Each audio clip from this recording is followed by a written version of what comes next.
So the center itself was actually founded by Professor Brian Levin, who I know you've talked to before, and it was started over 20 years ago.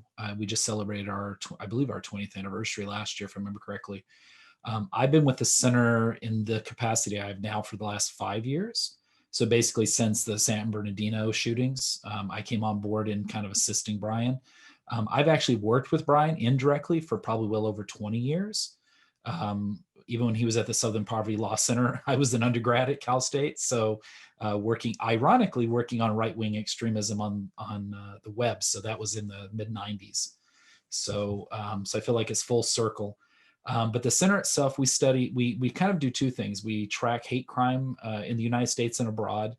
And in fact, often we usually put out a report either the same day or a few days before the FBI's report comes out every year based on our analysis of city policing data and things like that. So that's one of the big things we do every year. And increasingly, we're called upon by policymakers in particular, but also journalists and others and the public, realistically, to provide some insight into sort of what's going on in the United States, but also overseas. So we both look at national, and increasingly that's what we've been in the last few years. But we also do international. In fact, most of my work up until about 3 years ago was mostly international, like ISIS, Al Qaeda, groups like that. But I do work on the US side as well. Amazing. Such a good resource to have. So that is why I'm calling you today. Yeah, obviously, kind of a crazy time. As I mentioned in my email, we're talking about this, the FBI bulletin that went out, sort of telling us that we may see some folks storm every state capitol in addition to the US Capitol. Can you, just to start off, can you tell us a little bit about what you've heard about that? So, well, there's two phases, right? I mean, we had the pre January 6th events, which really had been building for some time. And in fact, not just our center, but our colleagues from many other places throughout the US have been warning about potential targets of Capitol state government buildings, things like that, for actually months. In fact, we put out a communique to the media as well as to policymakers saying that we were concerned that there might be attack on actual government buildings, both at the state level, local level, but also nationally. And that's because of a confluence of things which we could talk about. Since the events of Wednesday, there was a big upswing. It's been really interesting. What you would expect is some of the people who I think had been duped into being involved in this sort of movement have kind of peeled away. And then now what you have is you have a lot of really sort of a mix of different kinds of groups of hardcore believers that the election was stolen, and it's a wide range of sort of ideology. At the core of it, of course, is President Trump and the arguments for him to be staying in office. But there's really a confluence of different groups. And what we're seeing, even as of today, when we were tracking stuff on various platforms, is this basically a larger call to arms, but definitely a call for large increasing violent rhetoric. And so we're seeing a lot more rhetoric that we saw right leading up to the elections, because we were tracking it as we went into the elections. And we're seeing another upsurge of that right before the January 6th events. In fact, I remember talking with Professor Levin on text. I was on vacation and he said, "Have you been seeing anything?" And it was literally an hour or so before they stormed the Capitol. And I said, we're going to see something. You can just see, you do this work long enough, you can see the patterns. And we'd been saying that for months. So it was obviously a little frustrating on our part, I will say, as a researcher, because we do this work to sort of help people stay safe. But I don't think anybody really thought it was going to be as big of a deal, except for those of us who track this. And just could tell you that that's what was going to happen. So I think one of the big fears right now is because there's been an increased amount of security put in place for Inauguration Day.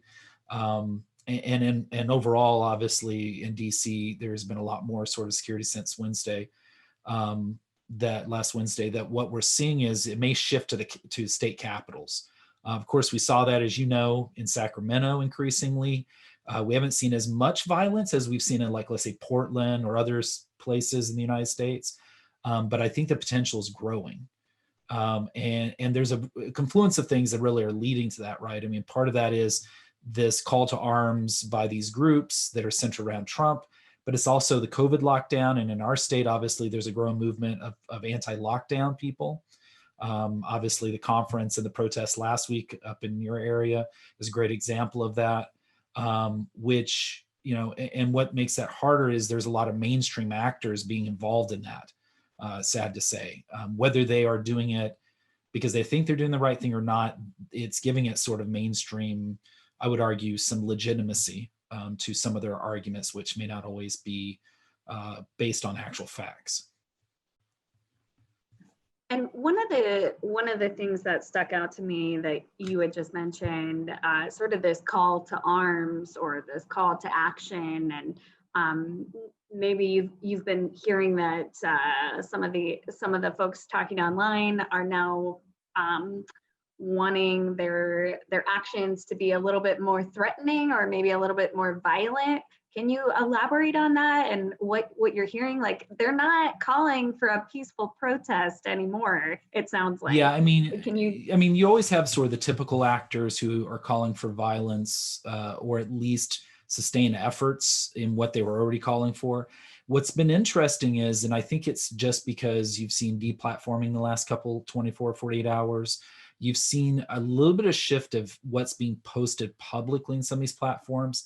And I think part of that might be also a reflection of some people are smart enough not to put stuff on the web because they know FBI and other people are looking at them, and that maybe before they weren't.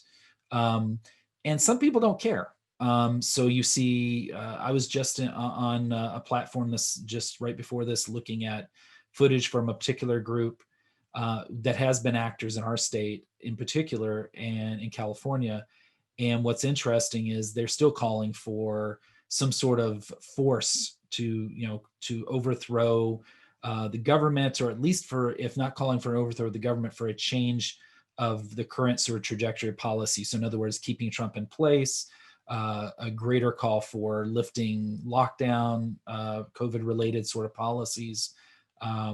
And of course, intermixed in all of this, sad to say, is things like QAnon and other conspiracy movements. So that's kind of the concern that I think we have, is that it's this milieu of this mixture of extremist sort of ideology, and then when people sort of light a match to it, the potential is what we saw last Wednesday. And so we're really concerned that might happen again based on the rhetoric and things you're already seeing online right now.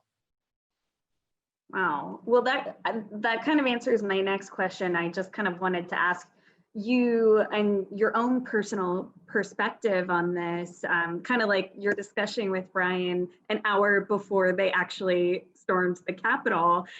What are you predicting to happen? And, how concerned are you personally right now after, you've done your homework here, you've done your research over the past year of how this group of people might be feeling?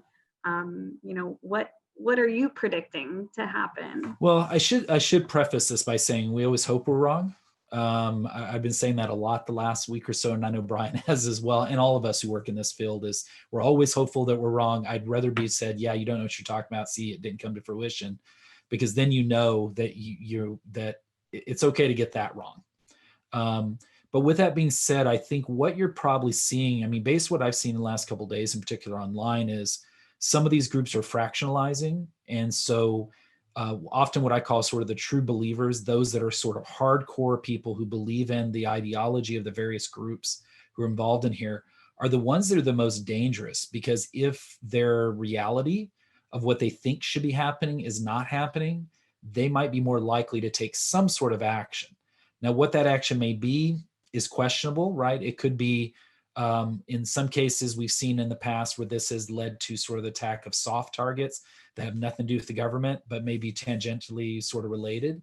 Obviously, I would have a concern in our own state just because of the ongoing sort of many different factors going on in our state in particular. But with COVID rates going up and policy staying in place compared to maybe other states. So I think it's going to vary from state to state, but let's say in California, I definitely would be worried about sort of hopefully not something happening like what we saw in Michigan, where there was an attempt on the governors, to capture. I would hate for any government official or Governor Newsom or anybody else for that matter to be attacked. I think also there is a potential in those areas where maybe in our state, where the county legislators aren't necessarily in line with sort of the lifting of COVID relaxation, maybe in more liberal leaning counties, that you may have outside agitators who come in and try to create problems in those counties. So you may have a situation where, even outside agitators from outside the state. If you look at some of the platforms online right now, what you actually see is a lot of the platforms have people that it doesn't take much homework to figure out that some of these people are not from the state of California, but they're part of California groups, kind of stir the pot. And so that I worry about. I think it's going to vary considerably from state to state, right? Because it really depends on how outwardly there has been sort of this call based on the reactions that those legislators in those states had. So for example, my home state of Louisiana, I don't think there's going to be huge, major protests because the politics are different. California obviously is a lightning rod for many different reasons. Oregon, obviously, we've already been seeing that continuing to happen. And so and New York obviously goes without saying. So it's states that typically are not necessarily always liberal, maybe mixed, but also could be depending on what those policymakers do. The other side of it is, one of the concerns that I would have is for actual congressional members, to be honest with you. I'm sure, I don't know for a fact, but I'm going to guess they have probably beefed up security for congressional members after last week. I would hope they would have, just because we do know that based on reporting by other outlets, there has been basically many different death threats made in the last 24 to 48 hours against people who are pushing the impeachment. And of course, those that are kind of more public, some of which are in our state, that have been at the forefront in actions against the president. Those would be ones I would really, kind of worry about, that they may become targets. And that doesn't always mean Democrats. It could be Republicans who've sort of had a change of heart, who may have been supporting Trump. Because I will tell you online, those people are being literally labeled as quote unquote traitors. And that's really dangerous. Wow, I did not know that. Wow, that is really, really interesting. So people are saying threatening things about those folks online, even in addition Oh to yeah. those Democratic lawmakers pushing for impeachment. Oh yeah. I mean, and I mean, the one that you saw it within minutes of the announcement on Wednesday before the siege on the Capitol, with Vice President Pence. He was immediately, even prior to this, he was already being labeled as a traitor before he even released his statement that he was going to uphold his constitutional responsibilities as related to the electoral college count. And there were already calls for him to be, not just by individuals, but as we know, by actual influencers within these movements were calling for him to be arrested and be tried for treason. And we all know that the penalty for treason can be death. And so this verbiage is really, really important. And so when people use the verbiage, sometimes they use it very loosely and don't mean it. But my bigger concern is that it only takes one person. We focused on maybe there being surges of violence, but it could actually be just a handful of really bad actors that could create some really, really deadly situations. And when you talk about the handful of bad actors, or maybe some of these folks even coming from out of the woodworks from outside of our communities, do you think that we could see a situation similar to what we saw over the summer, where we saw some actors that took advantage of some of the Black Lives Matter movement, and they went in, like specifically here in Sacramento, they went in and broke into businesses, they looted, there was broken glass everywhere. Downtown Sacramento was a disaster for weeks after those protests. Is that something we could see happen in the next coming weeks again? I think, the possibility is always there. I mean, one of the very telltale signs was immediately after the siege on the Capitol, everything got blamed on Antifa, right? And so far, there's not been any evidence to suggest they were the ones involved in what's happened. And we've seen that in our state as well, when there's been sort of these bad actors have taken advantage, as you're suggesting, of peaceful protest. or when there's been counter protest. The other, I mean, kind of related to that, one of my big concerns would be in all of this is we do have people who are peaceful protesters who are trying to either on either side of the political ideology that really feel very passionately about what they feel about, and they should be afforded the right to have those views, because we very much believe at the center, and I do personally, freedom of speech. But the one of the things that has been kind of trending, you can say, both in, when you look at Google searches of what people are looking for, when you look at channels that are being created on various platforms, not Twitter or Facebook, but sort of other alternative platforms, what there has been is this huge increase for the hashtag kill BLM, right? And so, in fact, there's even a game that's been created on one of the platforms that people actually play where they mow down through marchers. And so, if that's any indication of that, we're talking thousands of people played this game based on the numbers that we saw on their channel. If that's the case, then I really worry about any peaceful protest, right, being sort of targeted, as well as people infiltrating that and that causing what we saw obviously over the summer, sort of all that mixing together and creating some bigger problems. Wow. Okay. And I ask you my next question sort of cautiously, because I know that we do not necessarily want to give any credit or focus on any specific groups to like give them any publicity if they shouldn't be getting publicity.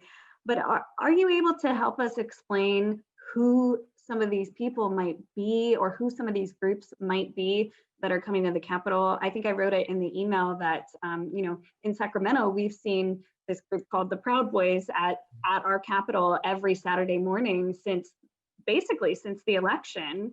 And we've already seen Antifa Sacramento post something saying that they'll be out there.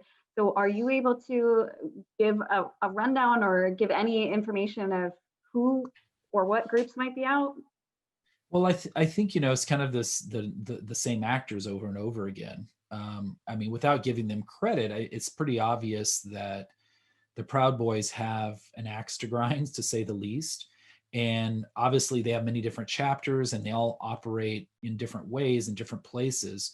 But I can tell you in our tracking of at least what's coming on some of these platforms by at least people who claim to be part of the Proud Boy or believe in the Proud Boy ideology and their beliefs, is that they haven't backed off on their sort of calling for Trump to be placed in office, and the rhetoric has just become more severe over time. Now, the problem is, of course, is we can't really say whether those people who are posting those are true Proud Boy members, right? We can only base it on their actions. And so, there are groups like Proud Boys. Some of the other ones are not really specific groups. The movements, I would say, kind of worry me more. To be very honest with you, things like the Boogaloo movement, which is a whole wide sort of spread of people who believe in sort of this idea that the government, they're very anti-government, even to the point where they're actually anti-Trump at times, depending on who you talk to. And they come from every walk of life. Obviously, predominantly, they come from a very similar profile as some other sort of white nationalist groups do, but it's actually a mixing. Accelerationist is another big one who really believe in sort of this taking action to accelerate towards a race war. And of course, in a state like ours that's very diverse, that's a very worrisome thing, obviously. But that's true across the United States. And then, to be honest with you, the one that I've said, and I've said this for months, I feel like I've been trying to shout it from every building and nobody was really listening very much, and that's QAnon. QAnon is a movement, it's a conspiracy movement, but the reality is it's become a vehicle, an entry point for people who want to dabble in sort of some of these ideologies because it's not as very strict views as some of the other groups. And then the problem is that vehicle has been used and hijacked, I would argue, by many other groups. So it's become sort of the vehicle of conspiracy to spread other ideologies as well. And the reason they worry me, I will say a lot, particularly in this particular instance, is based on the things I've been seeing the last few days, is that you have these people who truly do believe that there is this great storm coming and a great awakening coming, and there's going to be this mass arrest, and that everything will be fine and Trump will prevail. And that's just not what's happening. I mean, there are mass arrests occurring, but it's not to the people they thought were going to be arrested, obviously. And so what's happening is instead, and here's the worrisome part, is what happens when an individual who's become so immersed in that ideology now sees a reality that doesn't pair up with what they've been believing for months, if not years. Sometimes they will just walk away from it, and we hope that's what most of them will do. But there may be those handful who take out some sort of actual violent action. It's in psychology often what we call cognitive dissonance, right? This idea that your reality doesn't match what you perceive your reality to do, and the stress that, of course, occurs in that moment. And sometimes that stress, if there's other stressors on top of that, that could lead to some really bad things. And we know there have been incidences where QAnon people have been involved in, actions that these people were normal and got sucked in and then started taking actions. And if you looked at a lot of the shirts and a lot of the postings on January 6th, on that day, there was a lot of QAnon stuff and all of that. And in fact, some accounts that, I was actually tracking on other platforms who didn't have any sort of QAnon symbols or verbiage or any sort of association, within days coming up to the counting of the Electoral College, and since, all of a sudden you see on some of those same people's profiles, all of a sudden they have the very clear QAnon attachments. So there have been people sort of drawn to it, but I think what they're going to find is what they believe in isn't happening. And so that's going to be really worrisome, of how many of those people do take out any action. And in our line of work, it only takes one bad person to do a bad idea, right? And that's really hard to fight against, to be honest with you. Wow, really powerful stuff. I think you covered way more than I need for a 2-minute report, and I could talk to you for hours longer. So I'll just kind of wrap it up. Is there any other key information about what we could be seeing over the next 2 weeks that you want to include with this, that you think we may Well, have missed? I think it's the thing that we've been saying for some time. All of us who do this kind of work in law enforcement have been saying this, as well as they continue to try to unravel everything that happened last week. And that is, this is probably not the last of this. Sad to say, we'll probably see more of this kind of violence. To the level we saw at the Capitol, we won't know. We hope that won't happen. But there will be more action. There will be other events that are associated with it. I would be willing to bet there'll be other individual hate crimes that are motivated in part by some of these things in our state and other places. And so it's really about just trying to really understand each other, and really moving beyond the differences, and understanding that this isn't just going to be over when President Biden and soon to be Vice President Kamala Harris take over. They have a long job as well to sort of bring the country back together, but it's probably going to get worse before it gets better, but eventually it will get better, is my hope. You know what, that's what all of our public health officials tell us about the pandemic too. So it's like we are juggling and it'll get worse before it gets better. And then real quick, while I still have you, were you able to listen in to what our former Governor Arnold Schwarzenegger had to say? I actually have not had a chance to. I wanted to, and I've been so busy trying to look at all the video from Wednesday, I have not had a chance. I haven't either, but I just wanted to see if you watched it, or you I will heard say, about it. just on a side note, what's interesting to me, and we were talking about, I mentioned earlier about mainstreaming, and it's not to point fingers at any particular politician in our state, but they're definitely, I mean, I live in Riverside County, I teach in San Bernardino County, and to say the least, our politicians down here have been involved in sort of some of the efforts that were going up in Sacramento last week. And so my concern is, when people look at those individuals, and they say, well, look, they're fighting the good fight for us. And maybe they are doing what they think is right. And I hope that is the case. The reality is the optics are always very important, right? It's what we said 4 years ago when President Trump came into office. Brian and I constantly were saying, we've continued to report, like, here's what hate crimes are on particular days. This is what the president said. We see a spike. Like, there's a trend there. As a scholar, we say, correlation doesn't equal causation, but when you have that much correlation, and so my concern is that I think any policymakers really need to understand that whether you're left of the aisle, right of the aisle, doesn't matter to us. At the end of the day, it's about what you're saying. That's media influencers. It's whoever, that has kind of a way to talk to people. And I think sometimes we forget that. My understanding is former Governor Schwarzenegger took his efforts to be a little more direct, but at the same time was pretty much what we thought he would say, which is he's been um, trying to say, look, we need to come together. We need to fight this thing. And so I'm hoping that's what he said. I'll have a chance to look at it later today. I might go through some more Proud Boy videos that are saying completely opposite. I only bring it up because he mentioned, I think it's, I totally forgot the name of it. He mentioned a hate group against the Jewish community. There's so many of them. Izzy, do you remember what is it? Chisholm? I'm sorry, my roommate is here and she is Jewish, so she is familiar with what it's called. Oh, Kristallnacht. Yeah. Are you familiar with that group? Well, yeah. I mean, they use a name from a very famous, infamous night, obviously in Jewish history, a tragedy of immense proportion. So, yeah, what's interesting is a lot of these kind of groups have used that ideology or have used those terms from the Holocaust to really elevate themselves. And what's been interesting the last couple of days, I was just on 8Q, one of the very big platforms. We don't generally say what the platforms are because we don't want people going to those, especially now because Twitter and Facebook and now Parler's down. So they're all like going to these other 2 or 3 really major platforms because they're not going to go to the dark web. Nobody follows them on the dark web to those levels. So they're going to go to these other platforms.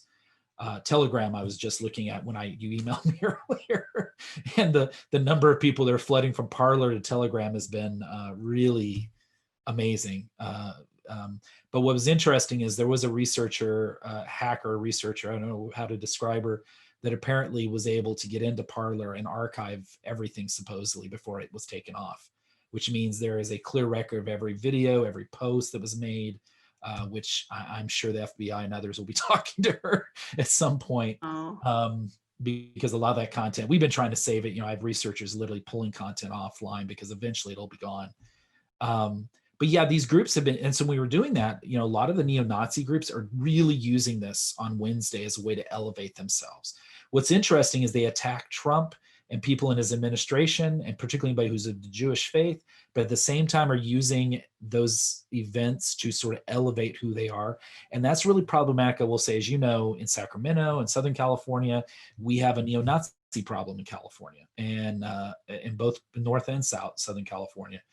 And so one of the biggest problems there is that those kind of groups, it's really elevating and giving them a platform to try to gain more recruits.